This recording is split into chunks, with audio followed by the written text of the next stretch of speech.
Bene.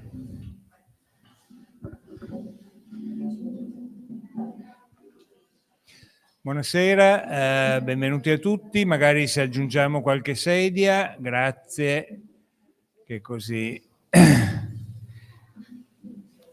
Siamo al secondo incontro dei libri che presentiamo qui in libreria Italipost. Ringrazio il Mattino di Padova che con noi, organizza questa rassegna di libri su temi molto, molto diversi. Domani sera saremo qui con Luigino Bruni, il grande economista di Area Cattolica, diciamo che ha fatto questo libro sull'economia vegetale, cioè questa idea di ricostruire l'economia su principi, chiamiamoli, basati sul vegetale, un tema complicato che non sto qui a raccontarvi, perché in realtà siamo qui per il compleanno di Alessandro Macciò, perché oggi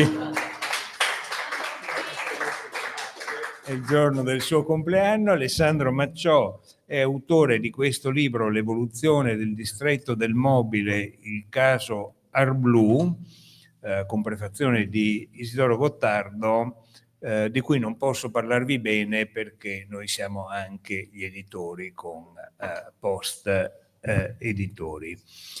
Allora, il libro ha un protagonista, vero, che è il signor Presotto, ma altri due coprotagonisti, di cui uno è sul palco e una, che è forse l'altra vera coprotagonista, si rifiuta di salire sul palco, che è Diada, che comunque è qui con noi. Io vi svelo un piccolo segreto, diciamo. Noi eravamo partiti con Alessandro Macciò con l'idea di raccontare l'evoluzione del distretto del mobile di Livenza. Per farlo ne abbiamo approfittato della memoria storica del signor Presotto e siamo andati a trovare, non lui, ma il papà di Ada e spero di sbagliare l'accento, Diada forse, ecco, scusami, e di Giuseppe, perché sul distretto del mobile di Livenza non era stato scritto nulla. In realtà, quando siamo stati lì a chiacchierare per quasi 8 ore con il signor Presotto, che ci ha raccontato tutta la storia, abbiamo capito che la cosa bella era raccontare Arblù e la storia del signor Presotto, perché è una storia esemplificativa di quella che è stata l'evoluzione del più importante, del primo più importante distretto del mobile in Italia. Perché la storia di Arblù è una storia davvero straordinaria, di un'azienda peraltro che noi conoscevamo perché è un'azienda champion da quando con Italipost abbiamo cominciato a fare le indagini sulle imprese champion, cioè sulle 1000 migliori imprese italiane, una classifica che viene aggiornata ogni anno, si basa sui bilanci degli ultimi 6 anni, quindi sostanzialmente un'impresa che da almeno 12 anni è un'impresa champion, cioè una delle 1000 migliori. E non è un'impresa, diciamo, quella dai marchi famosi o no, di cui si sente parlare dappertutto. Credo che Arblù pochissimi di voi sappiano che azienda è, ma è un'azienda che è cresciuta costantemente negli anni a ritmi oggettivamente straordinari. Da quando noi l'abbiamo incrociata, che era 20 milioni di fatturato, quest'anno, quest'anno 46-45 milioni, cioè cresce regolarmente ogni anno, e mi ricordo che la prima volta che andai a trovarla li vidi su un capannone, quando sono tornato erano già 2-3 capannoni più avanti. E quindi A quel punto con Alessandro ci siamo guardati in faccia e abbiamo detto, beh, raccontiamo l'evoluzione di questo distretto attraverso il caso Arblù, perché meritava di essere raccontato così. Anche perché raccontare di imprese stranote è facile, perché tutti ne scrivono, tutti ne parlano, poi quando si raccontano spesso non si riesce a raccontare la verità vera, no? Perché c'è tutta la narrativa.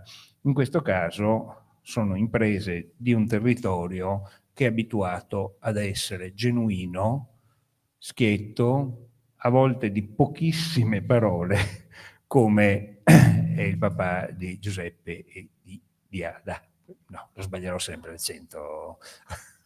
Scusami. Alessandro, la prima domanda è per te. Tu conoscevi pochissimo della storia dei distretti.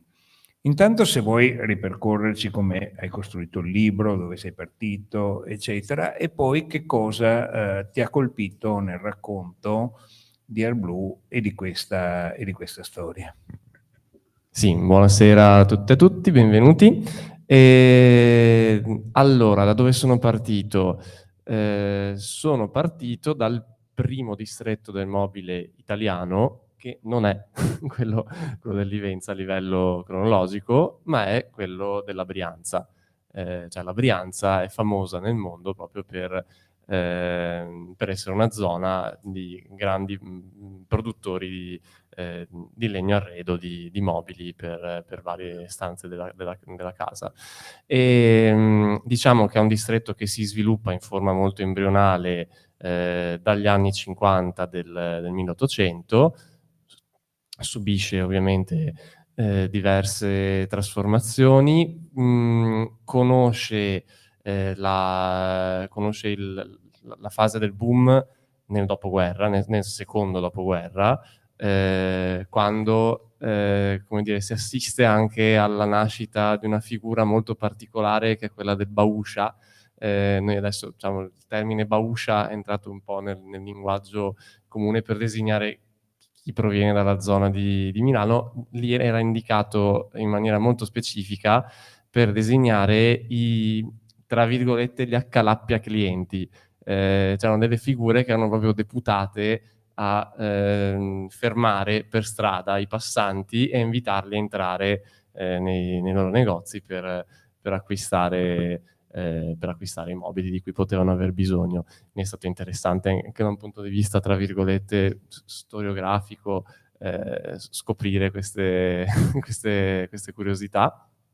E quindi sono partito da questo scenario per poi spostarmi invece nella zona del Livenza, quindi a cavallo tra le province di Treviso e Pordenone, dove c'è una sorta di, cioè anche lì c'è già una tradizione artigianale di falegnami, però quello che dà un po' più l'impulso per la nascita del distretto vero e proprio, anche qui è proprio anche questa contaminazione con questo distretto della Brianza, che per vari motivi estende un po' la sua influenza anche in questa zona che era stata individuata come una zona fertile dove potevano esserci degli sviluppi interessanti, e così infatti è. Quindi siamo anche qui nel secondo dopoguerra, quindi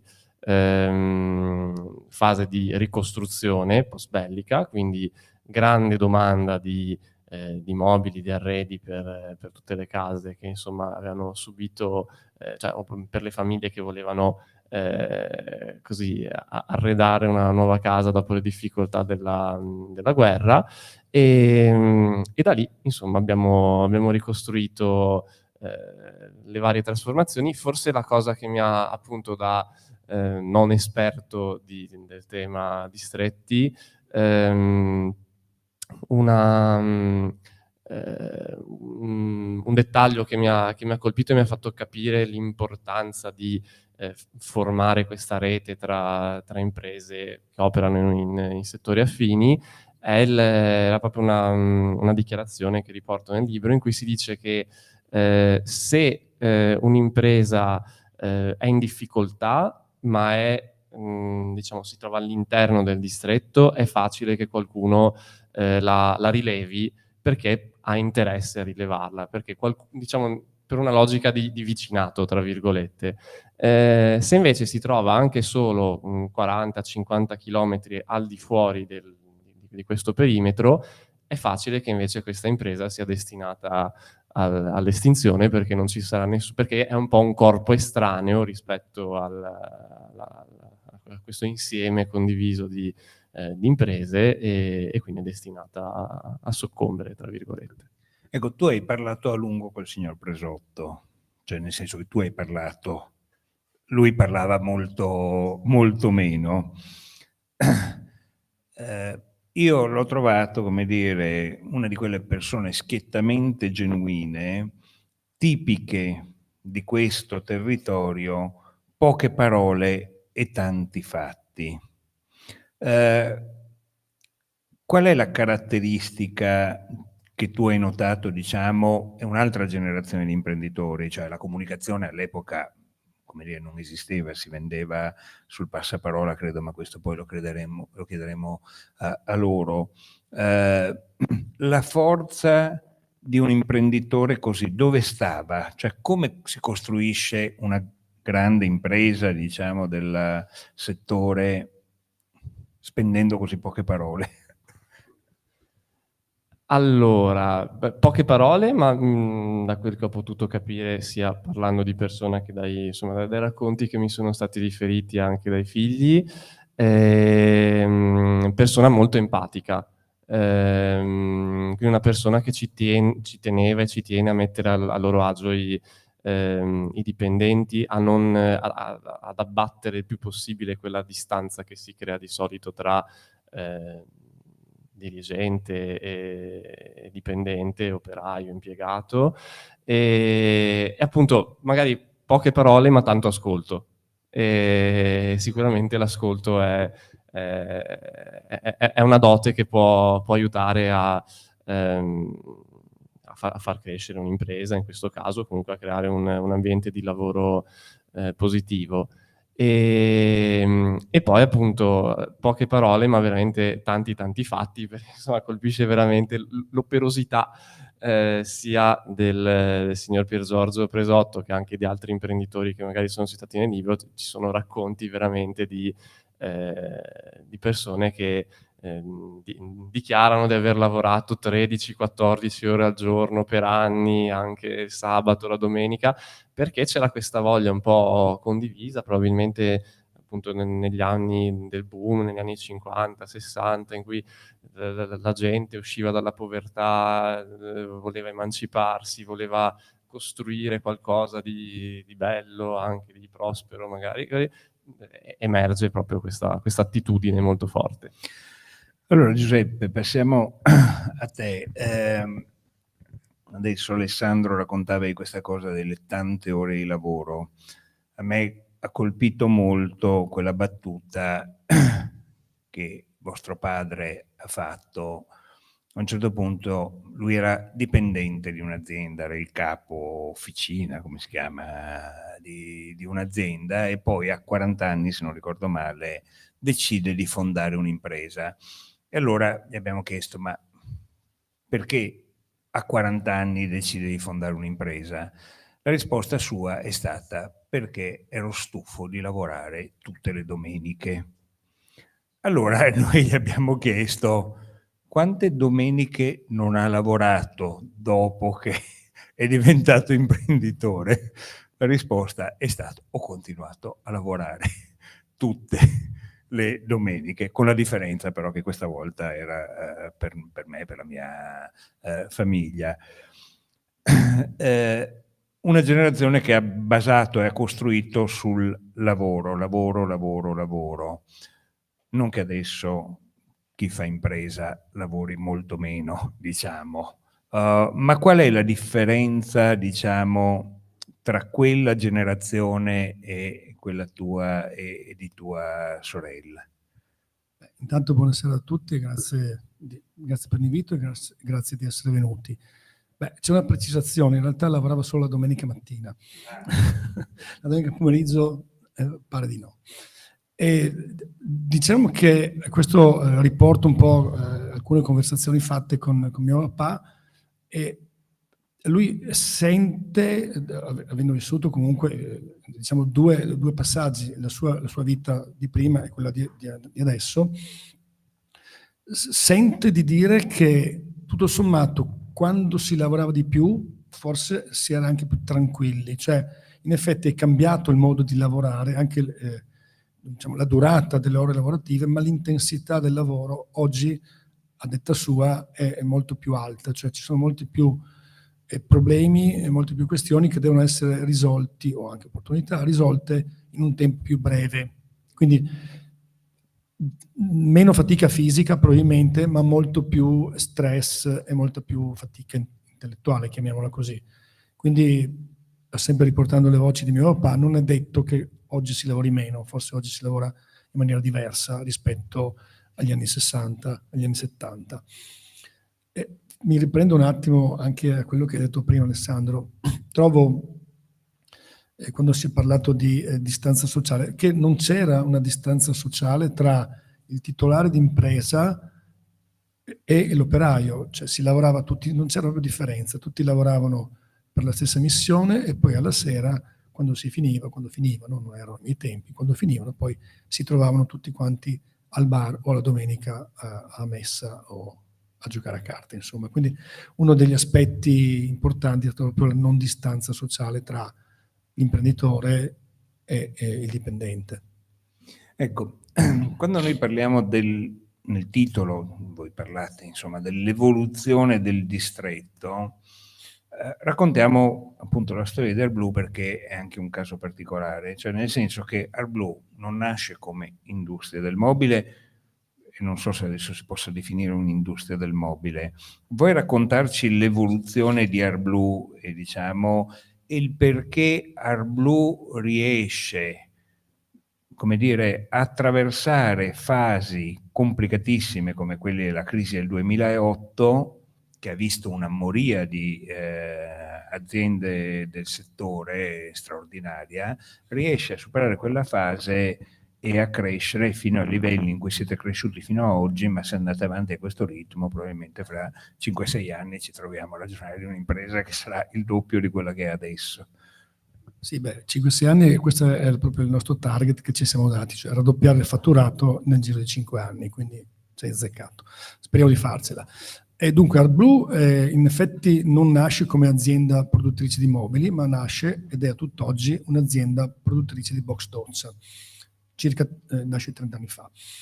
E stavo conversando prima, un'azienda produttrice di box doccia è un'azienda metalmeccanica, quindi non è neanche collocata all'interno della filiera del mobile, ma nasce nel distretto del mobile e quindi nasce con la mentalità di chi produce mobili, quindi la mentalità già allora del servizio, la mentalità del produrre un pezzo alla volta, diciamo su ordine cliente, okay, rispetto a chi invece produceva box doccia da tanti anni prima di noi, i quali avevano impostato la loro produzione sulle quantità, no? Quindi non su un pezzo, ma sui di 100-1000 pezzi per volta. Questa è stata molto probabilmente, anzi certamente, uno dei vantaggi che ci ha permesso veramente in poco tempo di come dire, conquistare effetti di mercato in Italia in maniera sempre più veloce e sempre più importante. La crisi che sono seguite negli anni, ad esempio la crisi del 2008 e del 2009, diciamo che noi l'abbiamo superata, AirBlue intendo, l'abbiamo superata bene, un po' perché ci siamo attrezzati bene, con mille modi, ma soprattutto perché... Dici in quali modi, perché ci siamo attrezzati bene in 1000 modi, superare perché, la crisi del 2008 sì, quando sono morte metà delle imprese, credo. Perché eravamo un'azienda siamo un'azienda flessibile, quindi la flessibilità è stata in quel caso molto importante. Siamo stati molto attenti a quello che erano poi tutte le tematiche relative ai pagamenti, quindi siamo stati anche un po', come dire, fiscali da questo punto di vista, diciamo così, verso i nostri clienti, nel senso che molte aziende hanno chiuso i battenti perché hanno avuto problemi di liquidità, per questione di insolvenza. Nel nostro caso invece noi abbiamo proprio in maniera molto lucida deciso di essere molto fiscali da questo punto di vista al costo di perdere il cliente. Cioè, se il cliente risultava minimamente insolvente o cose di questo genere, per noi quello era un motivo per non servirlo più. E questo ci ha permesso di, sì, certo, diminuire il fatturato, ma di avere un fatturato sano. Non so se mi spiego. Tuo Ecco. papà ci raccontava anche che il debito era una cosa da guardare male, mentre molte aziende, diciamo, sono cresciute a leva, come si diceva, facendo debito, voi avete sempre scelto invece di essere molto liquidi.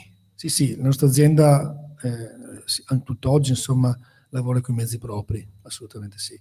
Quindi questa è una fortuna. L'altro punto che ci ha permesso di come dire, scavallare la crisi, soprattutto del 2008-2009, ma anche in altri ambiti, in altri anni, è stato proprio il fatto di essere in un segmento, in un ambito nuovo, che è quello dell'arredo bagno.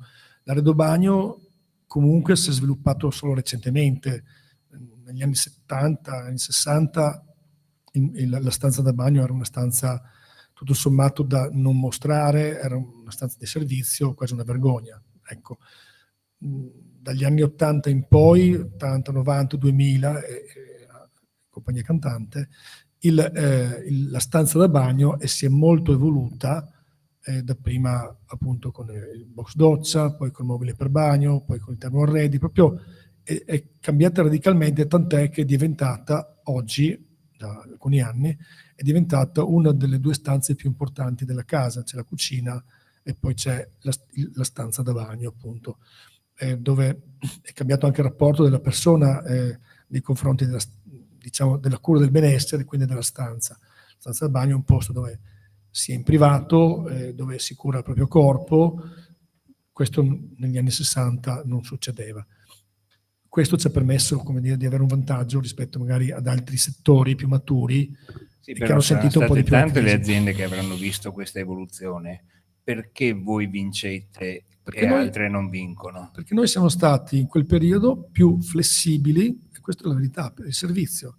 Abbiamo dato un servizio più come dire, efficiente ai nostri clienti.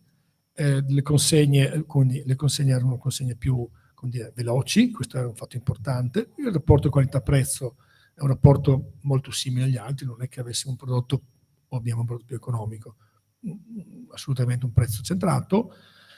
La possibilità di personalizzare poi il prodotto veramente in 1000 modi, questo è stato un fatto vincente. Cioè noi riusciamo oggi lo fanno un po' tutti, ma allora no, noi riuscivamo a personalizzare il nostro prodotto in maniera molto efficiente. Faccio un esempio molto banale. I nostri competitor negli anni 2000 e anche oltre non avevano idea di poter far scegliere al privato o al negoziante, non so, la tipologia di maniglia di apertura di un box doccia. Quella era e quella rimaneva, cromata è cromata.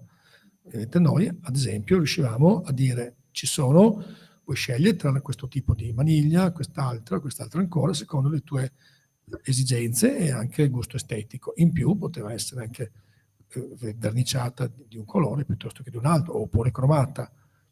Questo per noi è normale. È quello che vostro padre ha tradotto, diciamo, sempre con le sue solite 3 parole, un personaggio straordinario da conoscere, perché 3 parole per volta, qualche volta 2. Diciamo. Dice, il tema è ascoltare il cliente. Sì. Cioè, ascoltare, la cosa che diceva prima Alessandro, no? Cioè la capacità di ascolto, di sintonizzarsi e di capire l'evoluzione del mercato. Dico bene? Sì, no, assolutamente. Beh, sì, insomma, ascoltare è sempre meglio che parlare di solito. Ecco. Sì, abbiamo ascoltato il cliente, ma ripeto, io non voglio adesso...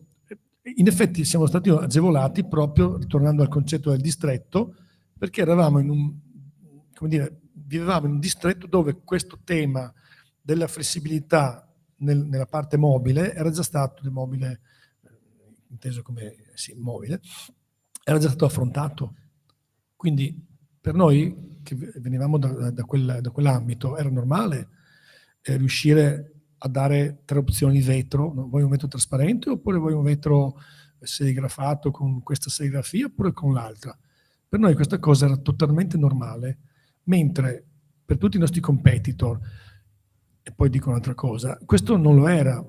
Chi erano i nostri competitor allora? Allora, parlando sempre di box doccia, i nostri competitor non erano nel distretto, perché il box doccia allora era un'attività tipicamente legata al territorio, un po' come si diceva lo scatolificio. Cioè, oggi, se prendiamo la cartina geografica in Italia, le aziende produttrici di box doccia anche oggi sono distribuite in maniera abbastanza paritaria tra, non so, un'azienda sta in Veneto, una o due in Veneto, una in Friuli, un paio in Lombardia, una in Piemonte, uno o due in Toscana, uno o due in Emilia-Romagna, perché nascono a servizio del territorio.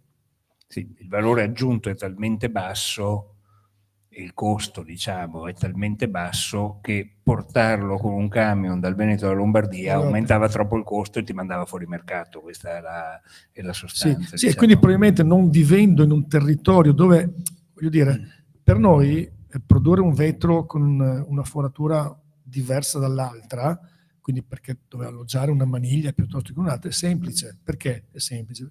Perché era un distretto dove le vetrerie sono a servizio dei mobilifici, pertanto avevamo le vetrerie sotto casa, per fare un esempio. E cambiare colore a una maniglia, perché il cliente la desiderava, che ne so, arancione come il battiscopa, dico una cosa sciocca, per noi era abbastanza semplice, perché c'era la verniciatura che era in grado di verniciare quella maniglia in un tempo abbastanza veloce e con un costo abbastanza contenuto. Ecco, questa era la differenza. Voglio dire, probabilmente un'azienda in Emilia-Romagna non trovava questo ambiente e quindi non ha potuto fare quello che facevamo noi.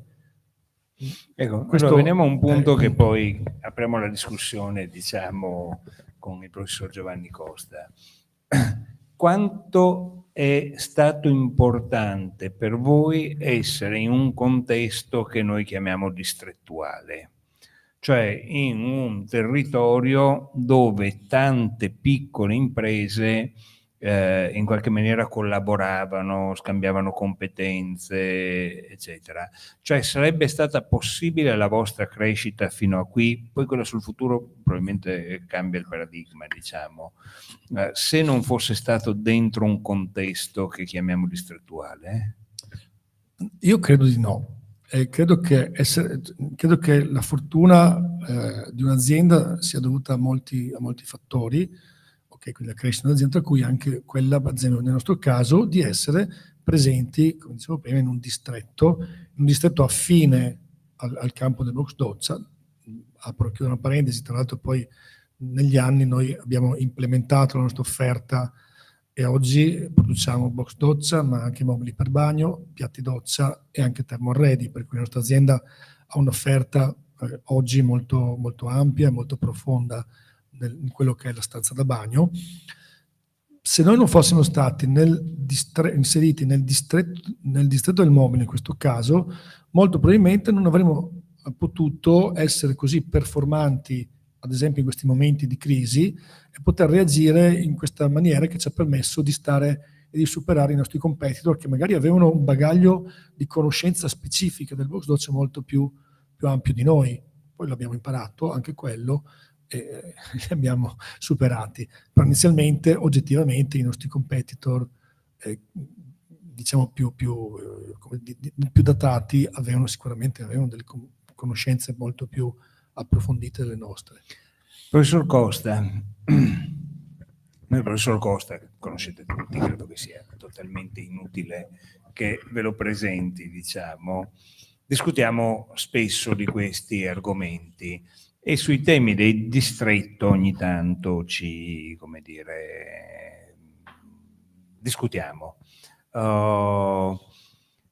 Che cosa trova lei nella storia di ArtBlue di interessante, che ha trovato interessante in questo libro, ed è riuscita a farle cambiare idea sul tema dei distretti?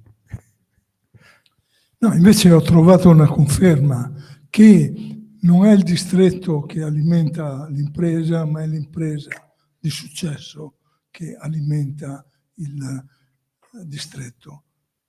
ArtBlue ha dato al distretto molto di più di quello che ha ricevuto. Questo è l'elemento fondamentale. E questa mia idea, che magari può essere preconcetta, no? Si è rafforzata leggendo il libro. Devo dire che nelle prime pagine sono incappato in qualche cosa che mi ha fatto inorridire, no? Quest'idea una concezione quaresimale del distretto. Cerca di trovare un lavoro con poche ferie, perché se hai un lavoro con poche ferie vuol dire che ti diverti al lavoro, no? Questa è nell'etica del lavoro veneta, no. questa. Cioè, No, il Veneto è forte perché ha questa etica, però dopo il lavoro è sacro, diciamo. Dopo non lamentiamoci se scappano all'estero. Non lamentiamoci, no? No, io l'ho tradotto perché si possono sempre ricavare buone idee. Cerca di fare delle ferie che ti fanno venire voglia di fare meglio il tuo lavoro. Questo è l'evoluzione del distretto. No, invece l'aspetto positivo che è stato sintetizzato, credo, dal Presotto Senior, no? Se vuoi crescere, devi fare qualcosa di diverso dagli altri, oppure di farlo meglio e più velocemente, no? Questo è Porter. Porter ha impiegato un volume di 300 pagine per esprimere questo concetto, invece che Presotto aveva già spiegato molto bene. Aveva spiegato in maniera molto, molto più efficace. Detto questo, provo a rispondere alla domanda perché hanno avuto successo, no? Così, leggendo. Devo dire che il libro è scritto bene, molto bene. Io ho passato una vita a correggere tesi di laurea scritte male, no? E quando vedo qualcosa scritto bene, fondere per esempio la problematica del distretto con la problematica dell'impresa, questo è fatto molto bene.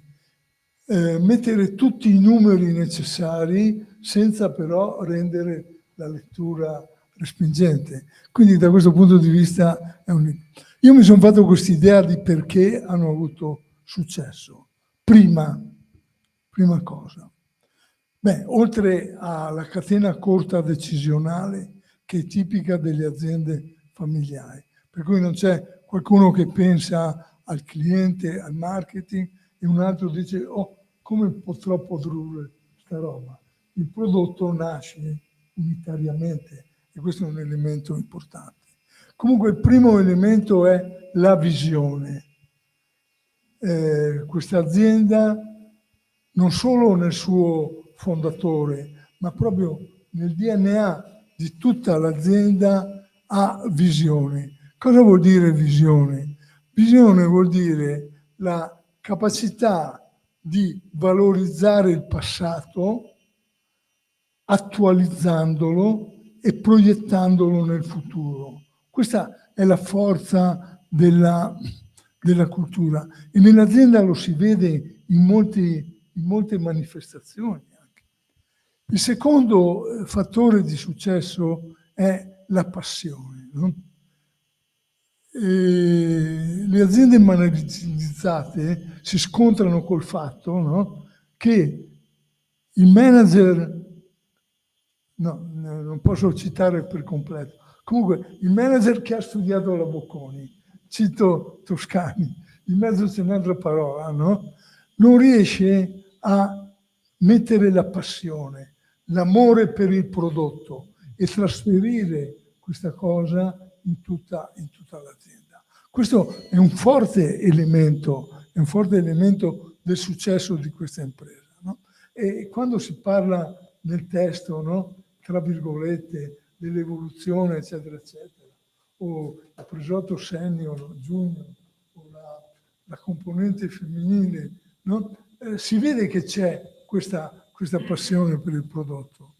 E da ultimo, che in genere è considerato un difetto, un'attenzione maniacale per i particolari, che vuol dire conoscere il processo, anche in maniera molto, questa roba del vetro, il trasporto e così via, no? Nasce proprio da un amore per il prodotto e la capacità di declinarlo in tutti i suoi particolari. Ecco, questi mi sembrano che sono i 3 forti elementi di successo, che sono tipici di questa azienda, non si respirano nell'aria. Cioè, magari c'è anche la componente ambientale. Adesso Filiberto mi attribuisce la mazza cattivi dei distretti, no? Ma non è vero. È un gioco che facciamo da anni. Ho un approccio laico nei riguardi del distretto, no? Ci sono elementi che sono stati anche ricordati che facilitano, però come l'azienda ha declinato questi 3 parametri, questi sono gli elementi che fanno la differenza. Volevo poi, sempre come declinazione di questa attenzione per i particolari, tu hai chiesto, no? Il debito, eccetera, eccetera, no? Non è la paura del debito che fa la liquidità, sono i margini che fanno la liquidità. Perché se tu non... E i margini come si costruiscono? Avendo la capacità di fare il link tra il mercato, le esigenze del cliente, la sua ability to pay, la sua voglia di pagare, e poi come questo lo trasferisci nel processo. C'è una parola che non è molto citata, però è molto importante, la modularità. Quando io devo combinare, e ha fatto l'esempio il colore della maniglia, eccetera, eccetera, voglio dare servizio, cioè dico al cliente, e notate che è un'azienda B2B, non è un'azienda consumer, questa, no? Quindi creare le condizioni per rispondere alle esigenze di dettaglio del cliente lì è il grande sforzo combinatorio. La modularità è uno dei chiavi di volta. Quando è che io riesco a combinare adesso magari dico una sciocchezza, ma comunque il concetto è combinare la maniglia di un colore diverso, no? Se ho reso modulare i componenti, li ho resi modulari, quindi reciprocamente compatibili. Ecco, questo è un altro elemento. Quindi la capacità di interpretare il mercato e la capacità poi di averlo già il processo, l'attenzione al processo, che è snello, veloce, eccetera, eccetera. Se posso dare un supporto a questo, mi permetto. In effetti una delle frasi che mio papà dice spesso anche ai dipendenti è: guarda che non sono io il tuo datore di lavoro, ma il tuo datore di lavoro è il cliente. Ok? Cioè tu non devi accontentare me, tu devi accontentare il cliente. Tu ti devi mettere sempre dalla parte del cliente, e quindi il cliente vuole personalizzazione, servizio, prezzo. Sì, ma il prezzo secondo me è importante, certamente per il proprio target, però si paga volentieri, cioè è la percezione del prodotto che dà il prezzo, esattamente. Cioè, una cosa può essere anche costosa, ma se quella viene percepita come valoriale, non è più costosa. Viceversa, una cosa può essere anche economica, ma se poi viene percepita di scarso valore, appunto, si paga malvolentieri. Quindi è la percezione del prezzo che è fondamentale, la percezione della qualità che viene data a quel prodotto. Quindi, ecco, scusate che mi sono intromesso su questo. Ma professore, 2 temi rapidissimi, che poi facciamo il giro al contrario. Questa è un'impresa familiare, in cui peraltro mi permetto di dire, insomma, da quello che si capisce nel libro, in cui è in atto non un passaggio generazionale, ma come dire un'integrazione generazionale. Cioè non c'è un padre che abbandona, lascia il testimone, ma un padre con 2 figli che insieme costruiscono un percorso. Battuta, ricordo, ma quindi lei adesso non decide più niente? No, non decido più niente. Risposta di loro 2, sì, tranne che è arrivato qua dicendo: ma sapete che c'è quel capannone di fronte in vendita? Potremmo prenderlo, perché così per allargare andiamo dall'altra parte. Quindi diciamo, quindi volevo chiederti un giudizio su, come dire, il modello passaggio generazionale o integrazione generazionale, per quello che percepisci dal libro. Seconda cosa, tu hai sempre parlato di imprese di dimensioni adeguate. Loro sono una piccola impresa che però continua a crescere in un mercato mondiale.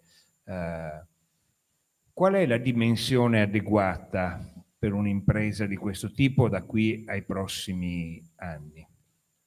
Allora, sono 2 domande, una più difficile dell'altra. Allora, la prima domanda: hanno realizzato questo passaggio perché non ne hanno mai parlato.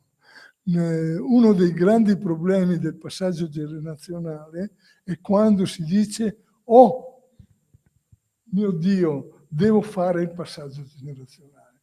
In quel momento si creano i problemi.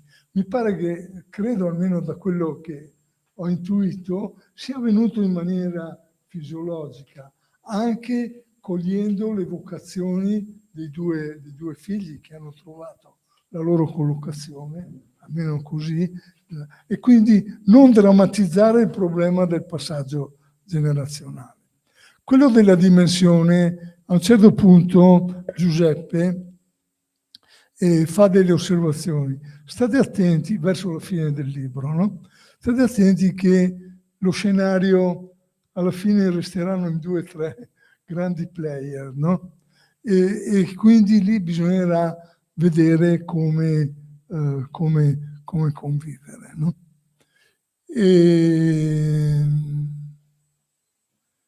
Un'azienda che cresce, che ha le idee chiare, eccetera, eccetera, può trovare il suo posto. Vediamo come hanno affrontato, come le parole di Giuseppe hanno affrontato il problema dell'IKEA. Quando è arrivato all'IKEA, è cambiato tutto da quel punto di vista. E l'IKEA ha insegnato molto anche ai piccoli produttori. Intanto non è vero che l'IKEA è stata una distruzione per il settore mobilificio veneto. Il 10-15... Basta pensare che a 2 passi da loro c'è un'azienda che è arrivata a 1 miliardo di fatturato, sì, producendo per l'IKEA. Comunque, il 10-15% del fatturato mondiale dell'IKEA, 10-15%, è fornito da mobilieri veneti. No? Quindi questo la dice lunga. Lì, attraverso la specializzazione, è nata un'altra industria, l'industria della componentistica o l'industria dei componenti. Allora, il grande problema è quale percorso cerco, no? Io credo che non bisogna porre limiti all'ambizione. Un'azienda che ha avuto questo ritmo di crescita, che ha le idee chiare, si può benissimo prefiggere di diventare, non dico uno dei 3 che sopravviveranno, ma comunque uno dei player importanti. E da questo punto di vista è importante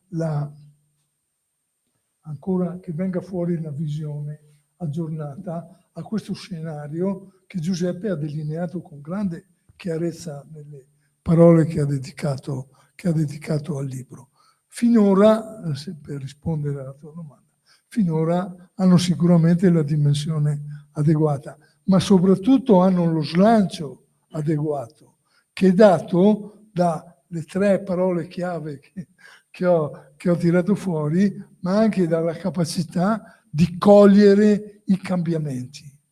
E loro hanno cambiato rapidamente molte volte. Giuseppe, allora ho parlato di 3 protagonisti.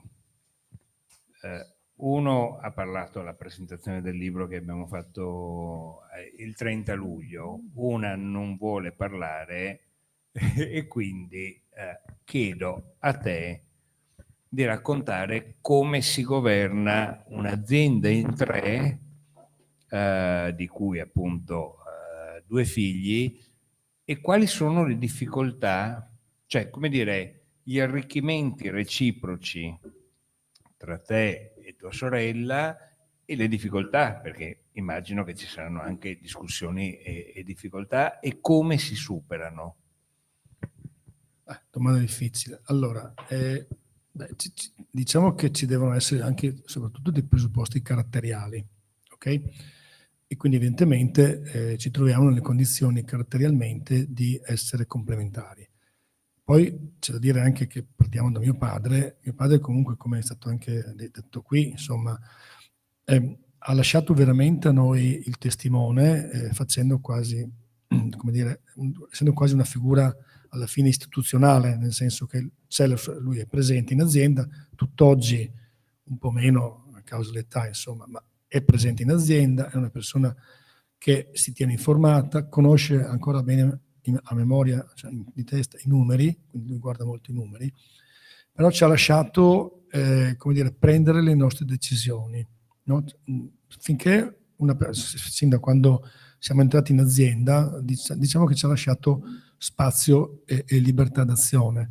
Anche, questo ce lo dice dopo, quando lui aveva ben chiaro che le nostre idee e poi le nostre azioni non sarebbero state così intelligenti, non so come dire, così appropriate, però ci ha lasciato sbagliare. E questo secondo me è fondamentale, cioè la capacità di una persona di lasciare lo spazio agli altri anche nell'errore, sapendo in maniera molto chiara che quella strada lì non era quella giusta.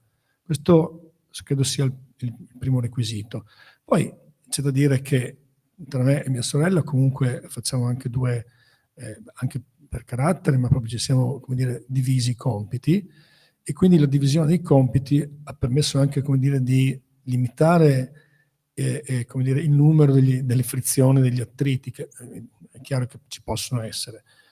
Poi devo anche riconoscere che mia sorella è più brava di me, nel senso che quando c'è qualcosa mi lascia fare, e come dire, e poi mi dice: guarda, vedi, hai fatto questo, ha ragione, è un po' più calma, magari io sono un po' più impulsivo, il fatto di essere più calma poi alla fine ti fa ritornare, come dire, alla ragione. Quindi c'è questa complementarietà, forse anche di caratteri, questa suddivisione dei compiti che insomma ci permette di stare abbastanza tranquilli.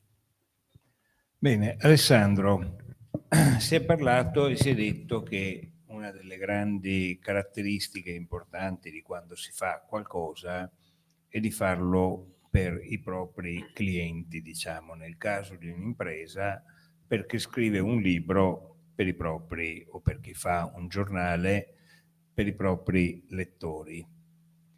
Che cosa hai cercato di dare tu nel racconto di queste storie ai lettori, e che cosa possono trovare i lettori di, come dire, interessante in quello che hai scritto? Ma io direi, come un po' in tutto, probabilmente il fattore umano. Quindi, come diceva anche il professor Costa, dietro i numeri che possono sembrare un po' aridi, per quanto sono necessari, perché ovviamente danno le dimensioni, le tendenze e così via, cerco sicuramente di far trasparire l'umanità dei protagonisti di cui abbiamo parlato, e di tutte le persone che lavorano magari anche dietro le quinte per raggiungere poi questi i risultati di cui parla il libro, di cui AirBlue è stata protagonista. Quindi, cioè, secondo me magari un pochino tra le righe, però cerco di far emergere anche un po' uno spaccato umano di una mentalità, anche di una cultura imprenditoriale, o comunque di un particolare approccio al lavoro, alla vita, che è tipico probabilmente della zona in cui AirBlue è nata e opera. Penso di aver cercato questo. Sì, ecco, io la cosa che posso confessarti, avendo letto il libro, essendo un editore, ne sono anche costretto, ma a me le storie di imprese piacciono davvero molto, perché spesso si immagina l'impresa come numeri. In realtà la cosa che io ho imparato da questo libro è che i numeri sono una sorta di modo per raccontare tutta l'umanità, l'intelligenza, la forza, le passioni di cui ci hanno parlato questa sera, e quindi di leggere una storia di impresa per capire come in Italia si fa, e ci sono delle straordinarie imprese, e come queste sono fatte di numeri, sacrifici, impegno, discussioni, strategie, idee, attenzione al cliente, tutte le cose che ci sono state raccontate. Se poi qualcuno non ha voglia di lavorare, vuole andare all'estero perché lì si lavora meno, libero di farlo, ma questa è una battuta, diciamo, velenosa nei confronti del carissimo professor Giovanni Costa, che ringrazio. No, ma è veramente una battuta. È giusto che i giovani vadano all'estero, imparino, lavorino lì, tornino, che giovani dall'estero vengano qui a lavorare e imparare. Io ringrazio Alessandro Macciò per aver scritto il libro, gli faccio di nuovo gli auguri di buon compleanno, visto che è la sua giornata. Ringrazio Giuseppe e Diana Presotto, ho sbagliato di nuovo l'accento, per come dire, essere stati qui questa sera, per averci dato l'occasione di raccontare la storia di un'azienda straordinaria, e ringrazio sempre di cuore il professor Giovanni Costa, perché riesce sempre a cogliere delle cose, diciamo, anche dei suoi articoli che fa su un quotidiano veneto, interessa sempre, ti fa sempre cogliere qualcosa che tu sai che c'è, ma non ti sei mai reso conto, un po' come abbiamo imparato dalla storia su AirBlue e dal lavoro di Alessandro Macciò. Grazie a tutti di cuore, chi ha piacere domani sera con il professor Bruni.